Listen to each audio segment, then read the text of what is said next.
Hello guys, তোমালোকে নিশ্চয় গম পাইছে আমাদের মাজত জুবিন দা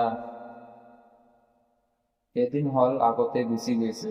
মানে ভিডিওটো সবেই চাইছে, কোনোবাই বাদ দিয়া নাই।